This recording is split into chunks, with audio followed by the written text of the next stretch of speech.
Kelly. Yes. David. Yeah. Joe. Hello. Welcome back to the Modern Bar Cart Podcast. We are here, ostensibly, to do a bit of a redux of something that we did several years ago, which is to just provide a little review of the current state of ready-to-drink cocktails. So we're going to jump right in because we've had so many of you on the podcast so numerously in terms of reappearance. So I'll forward our listeners to those episodes to get the downloads and the bios. But where should we start in pouring? And then I guess we can, once we have something in the glass, we can talk about some of the bigger trends that are occurring in the market.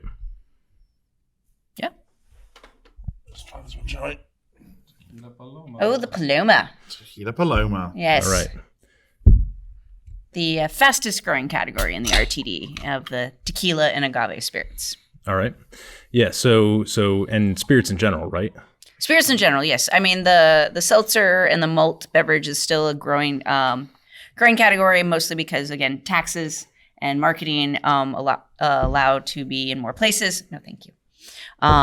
But I think that with the understanding of the growth of the tequila category, more people are getting introduced to the category and wanting to have crisp and refreshing beverages on the go or wherever they are taken.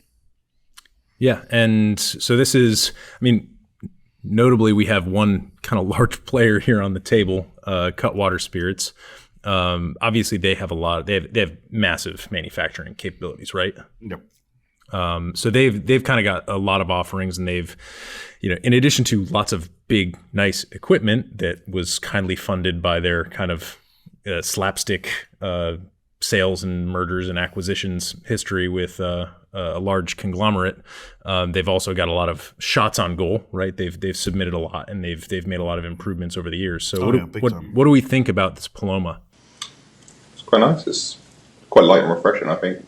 It's more on a soda side. It's not too far removed from a seltzer for me, but I think it's pretty fantastic. I think it's what you want from this sort of product in the times when you might want to drink it, where you can just stick them in a chiller and just have it from there, or an ice box, as it might be. I think one of the things we're seeing in the RTD especially is that there is a need to have less sugar, lighter, more refreshing and crisp. Thankfully, most of the ones that are out there now are using real sugars as opposed to fake sugars that can be cloying on the palate, but also interact with the carbonation. So one of the great things about this Tequila Paloma is that you do get the citrus notes. There is a good amount of carbonation, and you do get some of those agave notes, which is what you would like to see in a RTD of a Paloma. Right. Yeah. We had this at our judging table, and I think one of the things that most everyone commented on was like, wow, I can actually smell the tequila on this. Whereas in so many instances, like you get the hard seltzers here in the US, which for tax purposes are just loaded with malt liquor that's designed to be as tasteless as possible, because otherwise it would taste like bad light beer, right? So I think that's one of the victories here, for sure.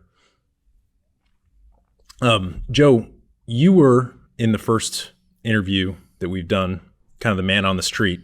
I was. And you can't make that claim anymore. Do you want to share a little overview of what you've been up to that has kind of taken away the man on the street status? I know, I love being the man on the street, but I am now owner and distiller of Brecon Coast Distillery and Verdant Spirits. So they're based in the UK, one in Cornwall and one in Dundee, in Scotland.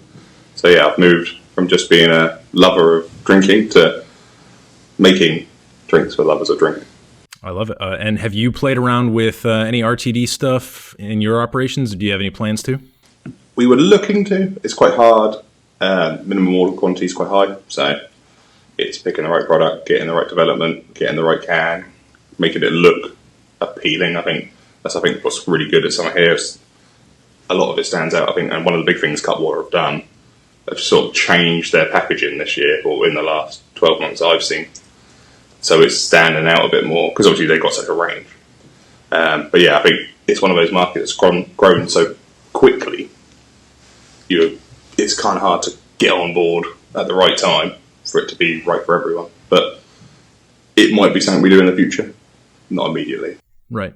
You know, I don't want to take his name in vain or without him in the room, but I was having a meal yesterday, breakfast or lunch, and we were talking with Brett Pontani from Binny's, and he was mentioning that it's a little bit tricky for liquor stores these days, at least in the US, in that there's so many RTD options on the market, but that liquor stores really don't benefit. They don't see any extra sales from offering more options. So knowing that, David, I mean, like if you were an RTD maker, how would you look to differentiate yourself? And are there any products on this table that might be a good example of that?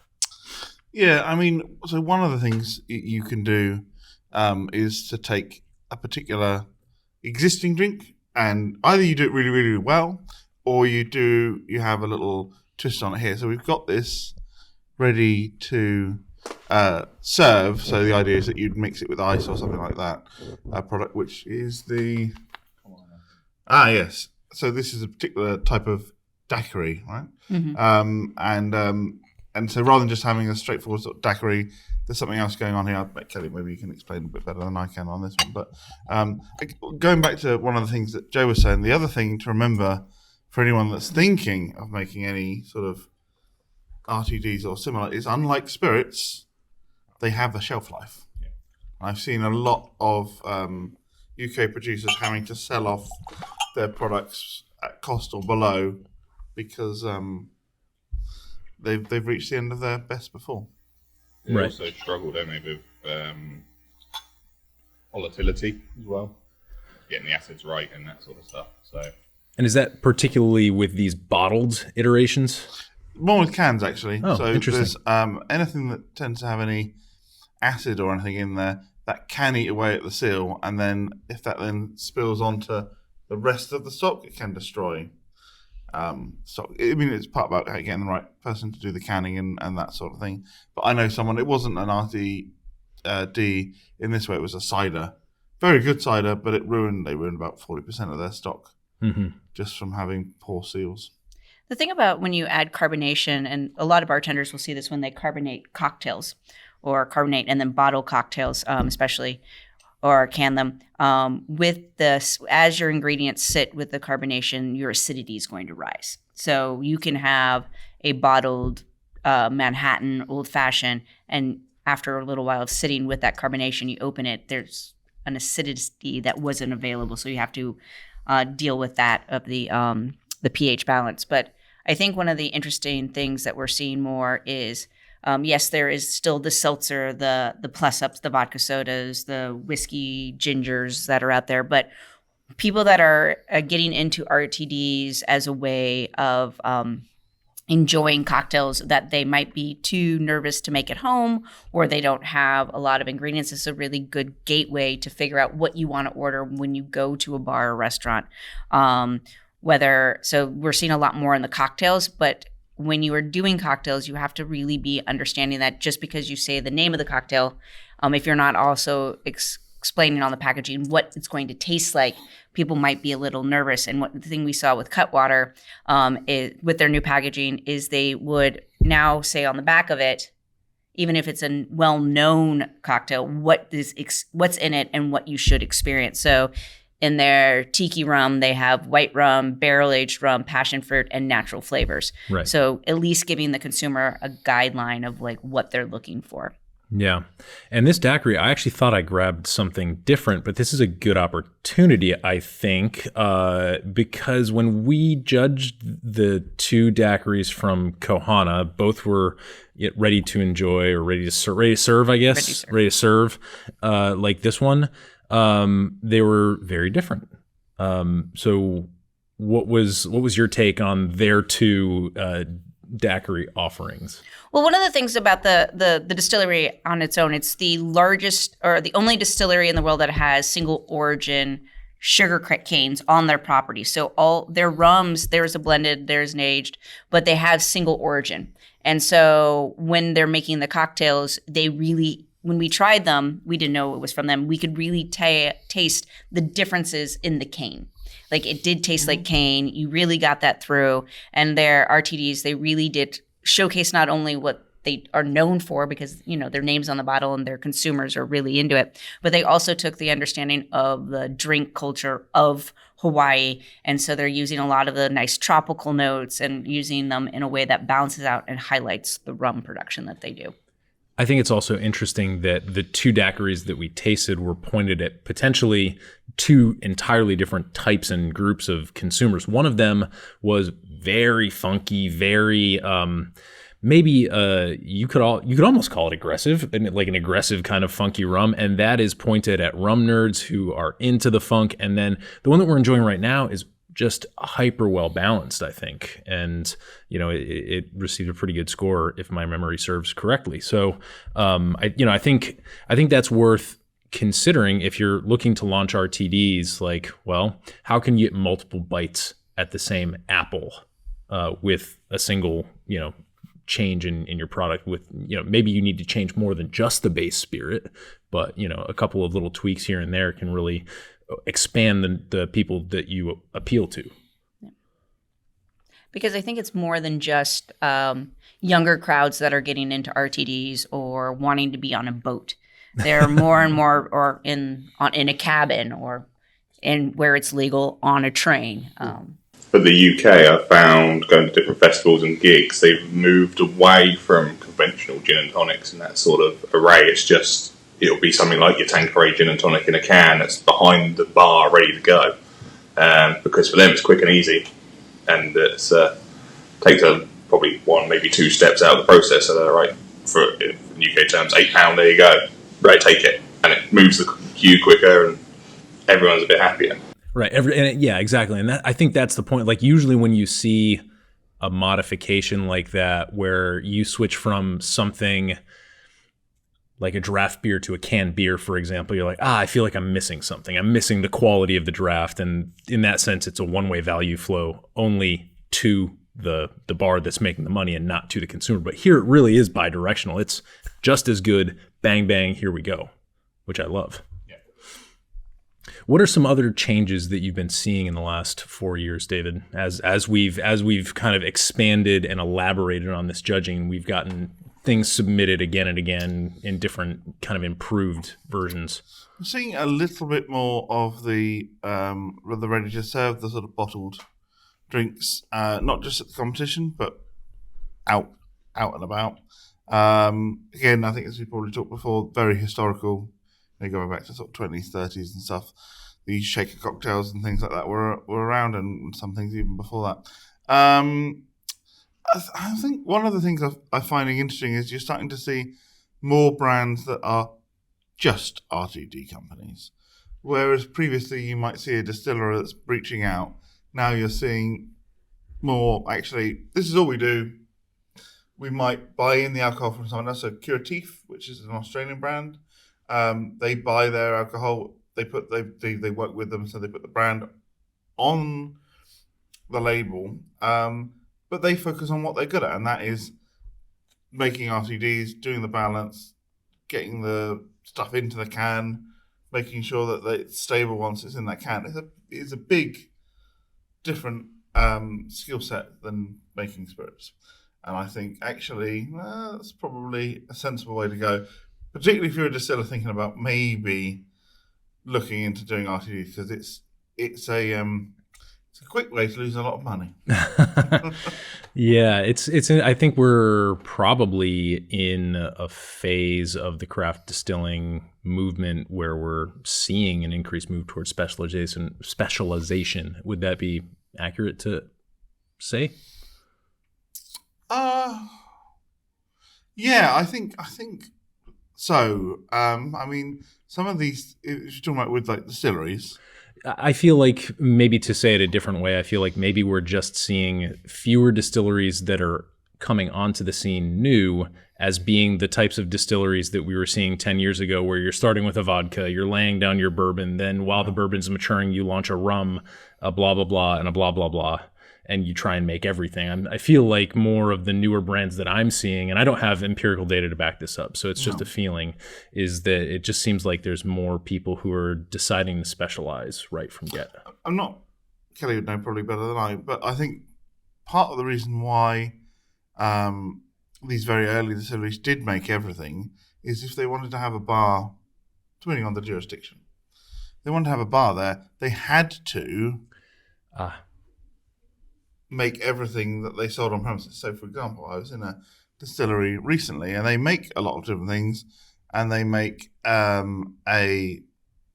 Campari, sort of an Americano kind of thing, so they can do things that need Campari. They don't make any creme violette, so they couldn't theoretically make an aviation unless you would just use like a violet syrup and do it that way.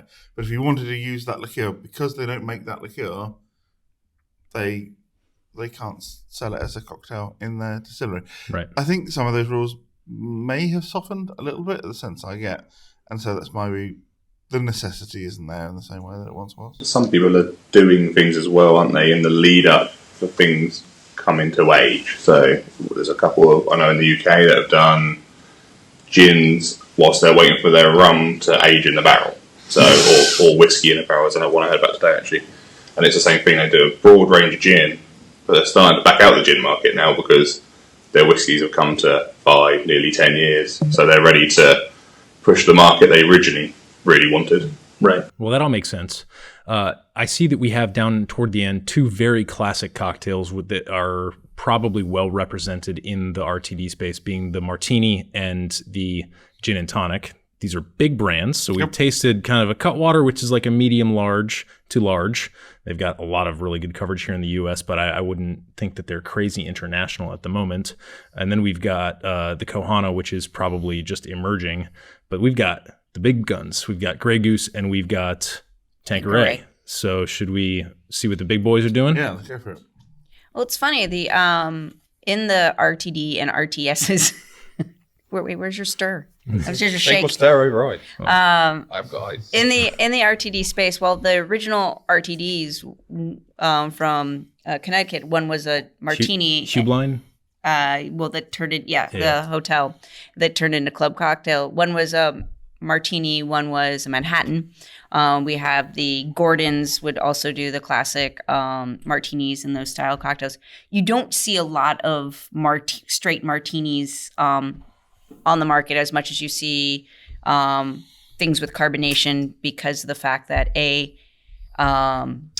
it's still an expensive RTS or RTDs. That a lot of people are price conscious when they are drinking RTDs and RTSs. And also, as you said, that there's a lot of larger distilleries that they don't have the equipment to get into RTDs. They don't have the know-how. It's not necessarily their point of call. And so trying to find a martini is on the more difficult side. You'll usually see the gin and tonic, gin and soda. Does that play to the market, though, as in people aren't looking for a martini? If you said an espresso martini, is that what people are looking for more? I mean, I think in the UK, it's harder to get a standard vodka or gin martini than any other cocktail, it feels like, especially locally to us. No. It's really hard to find a standard martini and have people understand the background and the espresso martini. I guess that's why, for me, and for some cocktails, actually, I don't tend to make them at home anymore. I found an RTD I really like, and that's what I have. And it can be like, because some of the ingredients are not necessarily hard to find, but like pineapple juice, don't drink a lot of pineapple juice, so like a pina colada. I like a pina colada, but it's gonna end up with some aspect of waste probably. So actually, pina colada that's in a can, very nice, very easy. And then you can always do a little adjustment to it, like I put it in a 7 a coupe, a little splash of sparkling wine, champagne colada. The trained champagne coladas. But like we've got like a Mai Tai or a Hurricane here. These are also these sort of cocktails, I think, that you're like, well, have I got that in? Have I got this in? Sure, multiple rums, multiple. Right. Yeah, I mean, I'm like, which is I've got, I've probably got vodka, I've probably got gin, and I've got some vermouth, and if not, I can probably just use some bitters or some dry wine or something.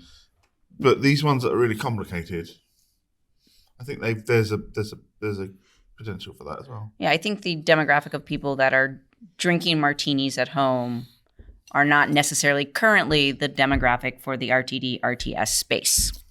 Well, so in a shameless plug for my own content, I'm going to refer to a couple of interviews that I've done with Robbie Haynes of Host Cocktails, who is kind of, in the classic cocktail premium bottled space. He launched with a $120 or $120 old fashioned in like 2020, 2021 or something like that. The gold fashioned. It won a ton of awards, got a ton of coverage. It was beautiful. There was a ton of nose to tail attention paid to the bourbon sort. They had a blend of whiskeys. They had, handmade bitters using these, saffron and all these outrageous, expensive spices, crazy vanilla, stuff like that. And it came with the atomizer full of really nice orange oils, so that when you pour it, you're supposed to serve it over an ice cube, pour it, and then you give it the orange oil spritz. And it's like, when you divide $120 by the number of servings in a standard 750 ml bottle, it's not all that different from going out to a nice bar and getting a really well-made old-fashioned. And recently he's done a martini. We had him on less than a year ago, and he talked about his martini process, same nose to tail, partnering with distillers, getting a vermouth kind of custom blended for what he was going for. So I do think there's room in the premium space. But again, kind of like going back to that conversation with Brett, it's a little tricky for liquor stores to stock more than one like premium SKU. So what are some other ways that RTD makers are differentiating themselves? Is it just price? Is it packaging? Like, what are some of the things that you get excited for when you see something new on the shelves? For me, it's probably that they've taken the flavor and then done something else with it. So we talked about like relatively how easy it is to make a martini or whatever. But then if the product had some other little twist to the flavor or something like that, then I think that would make it a bit more interesting to me. If you had this and it also had like essence de champagne or something like that, I think that would be quite fun. Or some other thing, maybe it's got some savory element in it to make it more like a dirty martini, because particularly with a martini, it's such a personal... It really is. What's the collective noun? A pretension of martinis? Yes, a pretension of martinis, yes. Yeah. Actually, getting a product, like we've got here. And actually, when we're tasting it, it's the Grey Goose martini, and it's perfectly nice. It's perfectly serviceable. I think it would be nicer out of the freezer, but then it's 35%, so you've got to be careful that the top doesn't come off, or worse, the glass breaks if your freezer's cold. But you don't necessarily be able to have your individual expression of, this is fine for me, Kelly likes a 50-50. Yeah, that is actually so that's an interesting point, because when I was talking to Robbie and we were sampling the martini, I was like, oh, so it's a freezer martini. And his point was like, well, here's the thing about freezers. And it's interesting because when we think of RTDs, we think of how much control the distiller has in the end product. And we've already identified at least one thing with the acidification drift that is like, ooh, there's an element that might kind of change over time and is not entirely in our control. People's freezer settings are also not in our control. So it's like we think it to me, I think of like, man, I would love to develop a freezer martini. Now I don't, because it would just be a unending parade of customer service complaints from people who have their, don't read the fine print, which is not their fault. They just want a nice drink. Yeah. Which I think brings us to the gin and tonic. Huh. Right. It's a startup, right? Just a little distillery. I think the hard thing that we have in the RTD and RTS space is, yes, we want something new and interesting, but a lot of people don't want to pay for something that they don't know is going to be good. And yes. So a lot of, here you go. Thank you. A lot of, because most of this is sold in the retail, the off license, and and not into a space where people can trial. And not all markets you can actually sample at the liquor store. One of the things that I know a lot of marketers and brands do is try to get the on-premise or the bars and restaurants to serve it. But most people who go to cocktail bars, they want to see the bartenders make drinks. So a way to skirt around that or to engage in a consumer on a trial basis is the hotel. A hotel, the country club, an area, like you said, the festivals. Yes. But I would say the festivals are a little harder because you have less of an option. So are they buying it because they want it, or that's one of the options that's what they have. Well, it's like 10 quid for a pint of really cheap beer anyway. Yeah. And I mean, I'll say one RTS company, one of the larger, not original, but one of the ones that started in Chicago was On the Rocks. They really went in heavy with the hotels, the regional hotel chains. And then for a little while, they were on United with their Old Fashioned. And they were working with Beam Suntory, and then Beam Suntory after a few years and just ended up acquiring them. So you're seeing that with some larger portfolios is they will partner with a RTS or an RTD, see how it goes, see what the consumer is looking, and then if the numbers line up, that's when they'll bring them in, and you'll start seeing names of alcohol. You saw that with William Grant. They now have an RTD line with their brands prominently on the bottle, but a lot of the data, the Nielsen says the people that are buying RTDs and RTSs aren't necessarily doing it because they are brand loyal. They're cocktail and packaging. When you talk about hotel, are you talking about like minibars? Minibars in the hotels, yeah. What about planes? Let's talk about RTDs on planes. RTDs on planes. I will say that I saw more of them before COVID. Yeah, probably. Yeah, there was a few of them before COVID, and now not so many. I'd say in the back room when we were trying through the RTDs or RTSs, someone was saying that they went on Hawaiian Air and they were served this daiquiri, Right. much smaller, but it was a really nice offering. It's a really nice rum, and it's something a little bit different. And it's not just like going up there, get you a little miniature bottle or Tanqueray with a little tonic. You've got an option of a ready to serve cocktail, nice and cold. Yeah. And it's different. And I think that's a good place to set apart.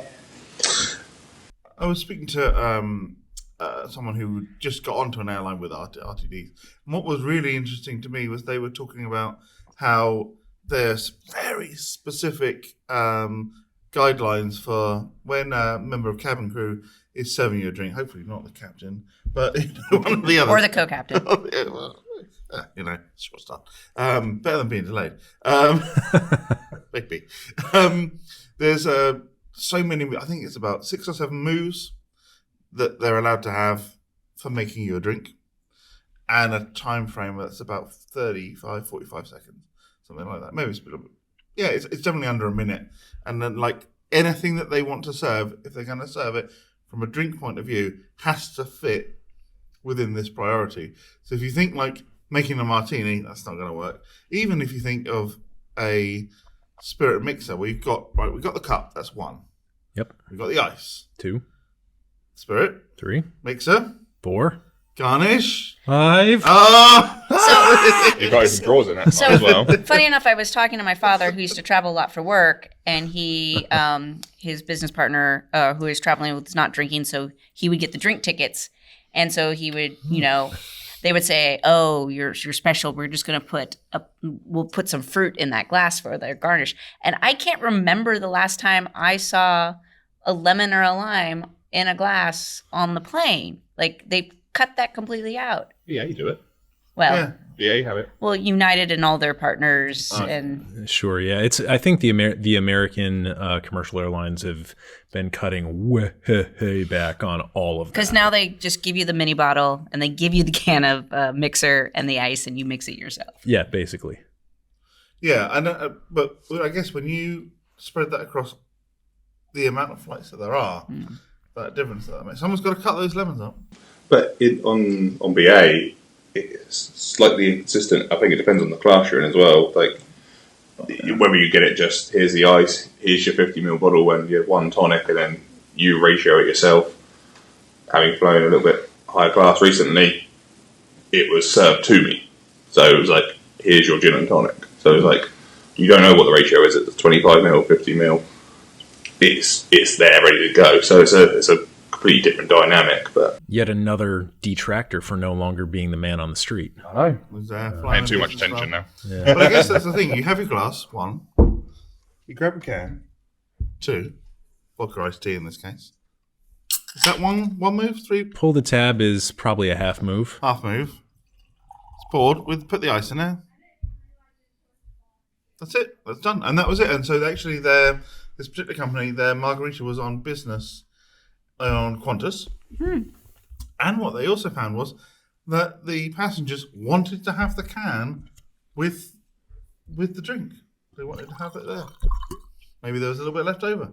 Little dividend. Little dividend. Oh. No. Martini terms. No ice bath needed. In the cocktail world, there's a name for that, right? It's the sidecar. It's dividend. In the US it is. Well, So the sidecar is a Oh, cocktail, what a box of... right? that's what I'm saying. If you squint a little bit, I understand that a can does not a sidecar No, what I'm saying make. is in the modern cocktail era, if you get a martini or an old fashioned with some that comes on the side that you pour in yourself, lovely theater. A lot of people think it's called a sidecar. It's called a dividend. Why is it not called a sidecar, and why do I think that? Because the fact that you've heard it time and time again, although it was wrong, but the sidecar is its own cocktail. So why would you call a side of whatever your cocktail is a sidecar? But it is a dividend. I feel very strongly about this, so much so that when I was talking with Audrey Saunders about this, she did, as you know, she's very good in their history. Sorry, you dropped your name. Oh, thank you. Appreciate it. But no, I was going to say is on Cocktail Kingdom, she has her own line of stuff, her own line of glassware. That item is on it, and she does call it a dividend. Oh. That is the name of the glassware on it. So Well, I'll share the name with you. well, There you go. for what it's worth,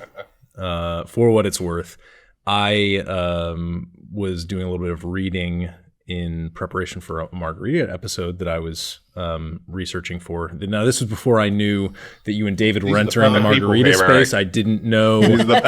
Coming next month. Margarita. Plug in the book. April 9th. Brian Peterson Small. Right. Look out for the book, We folks. should have had a book just to... So I'm sorry. I didn't know that you were working on something when I started my research. Disco Cocktails is coming out in September. if you need a You're podcast just for turning them out, aren't you? Drinks to listen to your favorite music by. I think Simon Ford already kind of got in on that. That was martinis. I said drinks. Okay. Oh, wait. Do you need your name? I was just trying to save you from a lawsuit. Anyway, back to the martini or the margarita, which I was researching and for which I had to do research on a cocktail called the Sidecar.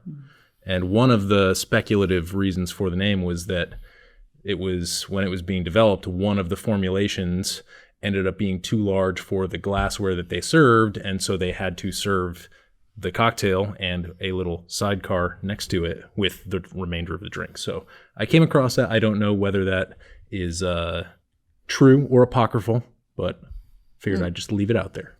I mean, I always love the fables and the stories, as my grandfather said. Which don't means... don't let a history get in the way of a good story.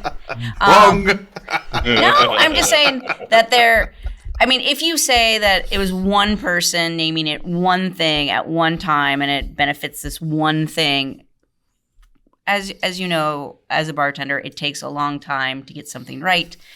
People don't pull it out of their hat and they're like, it's a classic. So the story, it could be 100% true, and it was named that also. Okay. Well, we can agree to agree. Cheers. This iced tea, this is kind of, I would say, more of like a populist drink format. It's a little bit less fussy than a vodka martini or like a pineapple daiquiri. What are our feelings on this? I know, Kelly, we had a lot of these that crossed our table and our palates this week. This one, though, it didn't feel very boozy. It's very nice. And I think that's part risk, part good. It's really nice to drink. You're not feeling like you're something really heavy. I don't know what the ABV on it is, but it's very relaxed and really pleasant to drink. So, Could one say it was a crusher? Crushable? Yes. Easily. Well, How you feel about that? I am on record as saying that crushability is not something that should be a defining characteristic of whether something gets a medal here at the American Distilling Institute's I'm not International endorsing Spirits Competition. Unnecessary drinking either. Just very nice. Right. No, Only responsible drinking here. Responsible drinking, please. right. I was interested, Kelly, because I couldn't think of. There was an RTS that you had given me. It was a dirty martini, and I think since we last spoke, it's possibly the best that I've had because this is what people want to know. They want to know where's the good stuff. Spill it, David. Spill it. What was it called? The one I just gave you? No, it was like 3 or 4 months ago. This is the bit you cut out, but It was in the kombu, was it? no, it was dirty martini. I feel like it was like one of the. It might have been like a club cocktail or something like that. No, it was definitely not a club cocktail. Oh, I got it at Astor's. I don't remember what the brand was. Well, if we think of it, we'll put it in the description. I will say one of the best RTDs I've had recently was a very similar. It was a non-alcoholic dirty martini from Grazie, the olive oil company. And well, there you go. You might expect them to have some insight that could move that in. It move was format forward. lovely. It's quite interesting though, and I've noticed it more here, that you're getting these ready to serves that are alcohol free, that are more like, here is the and pre-mix stuff's been around for years, but they seem to have extrapolated a little bit, even in the last 12 months, where add your booze, here's the mix, you're going to make 10 out of this little bottle. I mean, you gave me one yesterday, a margarita.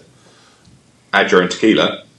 Yes. Well, I mean, I think, the cocktail mix has been in the United States for years. Like, and not it's always. kind of like a pendulum, right? Yeah, like you usually in the liquor store on the bottom and the jug and the plastic. But yes, there are definitely good cocktail mixes out there. But I think one of the great things about the growing non-alcoholic space is there's lots of better ingredients. But with the RTD, where I said before that bars and restaurants do not necessarily engage with this, I have seen, especially in New York and Brooklyn, I've seen a lot of nice, reputable restaurants that have bar programs have non-alcoholic RTDs and RTSs as an offering, as opposed to getting a non-alcoholic spirit and having to make cocktails. If I may be controversial, Please. it's 10 years roughly since we've seen the start of like the non-alcoholic spirits with like Seedlip and stuff like that. And I'm not quite sure how the non-alcoholic spirits will necessarily work. What I do really think is going to work is the non-alcoholic RTDs. That makes so much sense to me. So many of these products are kind of designed for spirit and mixer anyway. That I really think we will see take off. And I've had some, and they've been so good. I've had a daiquiri that you wouldn't even known that it was non-alcoholic. And I think that's the way forward, because otherwise you have to have lots and lots and lots of different non-alcoholic ingredients. Right. It sprawls and it becomes, from a service point of view, slightly unattainable to the point where people stop trying to do it, which means it's less inclusive, which is sort of the purpose of non-alcoholic cocktails, right? Yeah. It was the Hublin Wheatley Dirty Martini. Oh, yeah. Sazerac. Yeah, Sazerac. I think I did get it. Fantastic. Yeah. Sazerac, a fine little startup. Well, Joe, I see a mermaid can over there. Should we? I thought this would be interesting. I've seen the colour, so I thought it'd be interesting for everyone to. Oh, is this the pretty colors? Oh That's yeah. what you call pretty. Oh yeah. A friend of mine would call the colour of this bleen, so it's like a cross between blue and green. Oh, yes. I don't know if Not you see glue. The colour of my chair, that's a bleen as well. So yeah, it's not blue, it's not green, it's bleen. Okay. Oh, yeah. Ooh. He's an English friend. So it is an English thing. Ooh. Actually, this is My goodness. this is aiming more onto the green side than bleen, but Yeah, this I is would call supposed to this Lagoon. Wow. Yeah, this is definitely You some. know a lot about Blue Lagoons from your new book as well. I think if we just throw an adjective in front of that, that's we can start a candle brand. Placid Lagoon. Okay, I think we need to pause our conversation and take a thumbnail with these green drinks. So everybody raise your glass and look at the camera. Okay, thumbnail achieved. Yeah, so this is what is it? A lemonade? This is a blue mermaid pineapple lemonade. And then the notes here is vodka and rum with pineapple, lemon, lime, orange, and other natural flavors. And we are coming in at where's the proof? That's the Oh, the pineapple, yeah. That's how many ounces it is. I'm having a hard time finding, even with my cheaters on. Where's the proof? I think this for me is quite tart. It's not too tart, but it's if you were out drinking this on the road. 8%. 8%. 8% ABV. This feels like it could be the type of thing. I wouldn't be crushable because it's a lot of acidity, and it's It's probably I don't know when you were judging, but like that is a common critique I have of RTDs is the acidity. And it's interesting too, having done so many recently over the course of this judging. Keli, I'm sure you can comment further on this, but we were noticing not just the quantity of the acidity, but there's also some qualitative aspects. So what are some of the qualitative aspects of acidity that maybe people don't consider? Well, first of all, when you're talking about acidity, it does have a tendency to change in can over time. We talked about that. But there is also the citric acid level. So if you're not using a lot of fresh juice, maybe it's for clarity, also the fresh juice will pull down carbonation if that is an issue. The citric acid does have a tendency to react in RTDs, and especially in cans. And then a lot of people try to balance it out with with sugar. And then you have this kind of pulled in both directions of overly sweet, and then this almost kind of smell that is like floor cleaner, or a very famous one that we talk about is urinal cake smell. Yes. Of the artificial style of citrus. One of the things that I've seen, luckily for the last few years of judging RTDs for ADIs, is we're moving away from the artificial sugars. We're moving more into the natural flavors, which so excited about. Thank but goodness. What we're doing now with the lemon, especially lemon juice and probably lime, is the juice that they're using is the shelf stable kind. Again, we want that, but it has a tendency to leave a chalky texture on your palate, and it tastes like I always say like juice that's been sitting out in the sun too long, and it's just got this coinly texture and chalkiness that is unpleasant after more than one. Bitter and a little bit metallic, and I think it's interesting as well. I do appreciate fresh, but yet the RTD, especially canned format, doesn't really necessarily encourage that. I think to me, I would be more interested in people using not even like super juice like you see at bars a lot, but like more of like the liquid intelligence, like lime acid or lemon acid, where you're making something very close, then using a essential oil adjunct to come in for more of the stuff that you get if you were literally squeezing a lemon. You could probably get that 99.4% to a real lemon, I would assume, right? I mean, I've never made an RTD, but yes, that sounds about good. Yes, 99.4. So all that citrus, I think. Do we have a cream cocktail here, David, to round us up? Quite fresh. And did I believe this received a relatively high score last year? No, it did. It did receive a high score last year. Cream cocktails RTDs are on are a little bit on the more difficult side, because you want the body, but you don't want to chew on it, right? No, that's. I don't know if it's really complementing the mermaid lemonade. Just cut a little bit there. I might do that. Like, Pretty nice though. I think it's really great. And Yeah. again, it's one of these things where maybe you have the vodka, maybe you have the coffee, but maybe you've not got the right sort of milk, the right sort of cream to make your White Russian. We've seen from The Big Lebowski how labor intensive keeping that cocktail constantly on hand can be. Yeah. I mean, we've got it in a glass. I really like my White Russians on ice because I want that little bit of wateriness. But, I mean, one time in The Big Lebowski, he's making it with powdered like milk or powdered cream or something like that. So this is way better than anything like that. Get yourself a pack. Watch the film. The film's much better when you watch. It's a good film anyway, but much better if you drink White Russians whilst you watch it.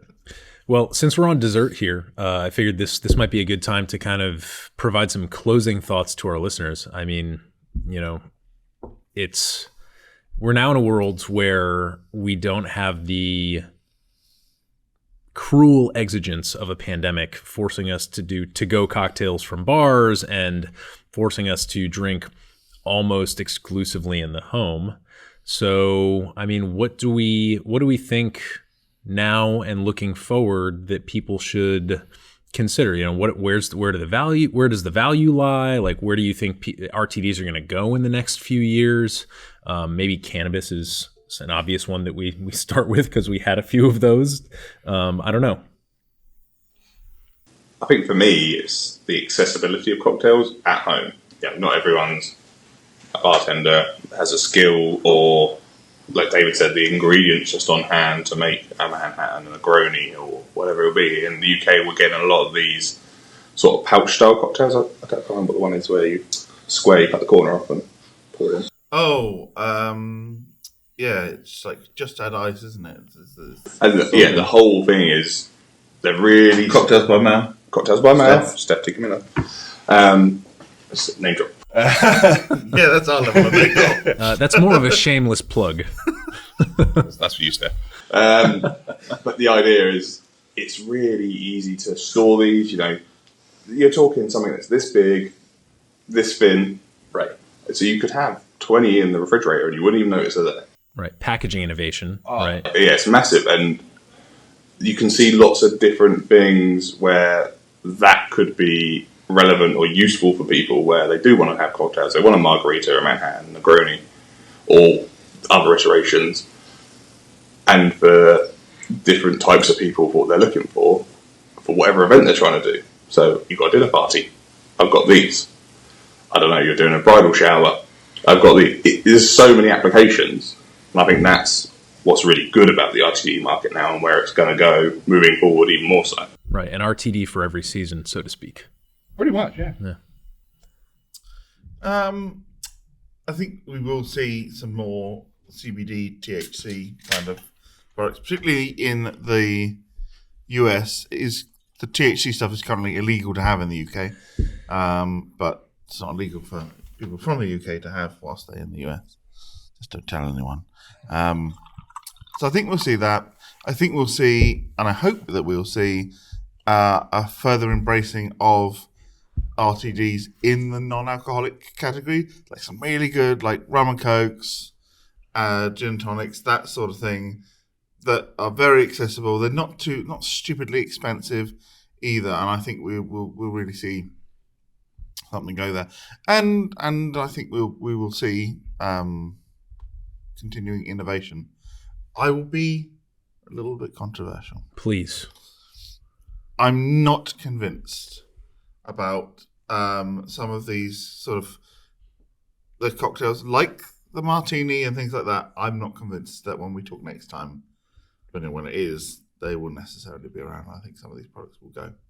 I just think some of the bigger brands, bottled Negronis and things like that, they're just easy enough to make yourself, or you have such like variation that you like, and some of them have not excited me massively. I will say that I had a Johnny Walker Old Fashioned, very, very good, but so a lot of the others from the larger brands have not been particularly exciting. Yeah, I mean, I echo that. I think one of the hard things about the bigger brands is because especially in the United States, the RTD and RTS market is so small. The seltzer is just dominating. Yeah. We have things like Twisted Tea coming in, and that is really kind of which is why I think there were so many TRTDs this year in the competition. The larger brands that don't have the accessibility as some smaller ones have, where they can do smaller runs and see what happens and see what sticks, are just playing it safe with not playing safe, but playing the odds of what people are going to want. So you're going to see the larger brands following the trends, where the smaller brands, the more nimble brands, are able to try things that I think are making it really, really interesting, whether it is the color or ingredients of regionality. But I think what we're going to see is the numbers of seltzers, the ranch waters, the plus ups are going to plateau because they're inundated. The market is flooded with them. And what you're going to see, especially in the United States, we're going to get up to where the UK is and Germany and Australia, where we're going to start seeing more of the cocktails float up. And when you have more of the classic cocktails, the Palomas and stuff, you're going to start seeing the smaller brands innovate into something that is a little bit more fun and exciting. Question for you both, which is, Eric, you mentioned about the tax benefits of being a malt-based beverage. Yes. But, of course, the best-selling hard seltzer in the US is High Noon, which is a spirit-based one, I believe. No, High Noon is the best spirit-based RTD. I thought it was the best overall. I still think that is. I believe it's probably White Claw. White Claw is still my favorite thing ever. Is White Claw is now doing a non-alcoholic, so that's what seltzer. Mm-hmm. So my question was: do you think, given the popularity of things like High Noon, do you think that actually that advantage? I know part of it's a price advantage, but it's definitely not a flavour advantage of the malt-based beverages is starting to slip, because that's kind of, I did wonder, it's like an observation, but I'm not so involved in it.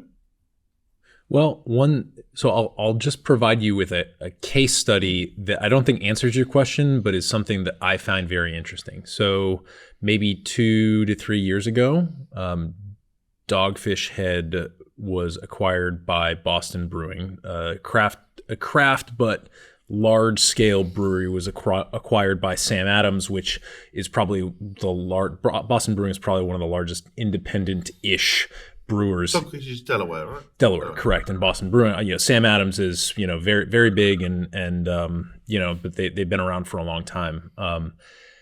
Dogfish Head has a distilling operation and a distilling imprint. They've been doing spirits and RTDs at small scale for a long time, and I think it's the interesting point that kind of goes along with what Kelly was just mentioning is that Boston Brewing owns Twisted Tea. So now we see a company Truly. And Truly. Okay, I didn't realize that. So now we have a company that has scale.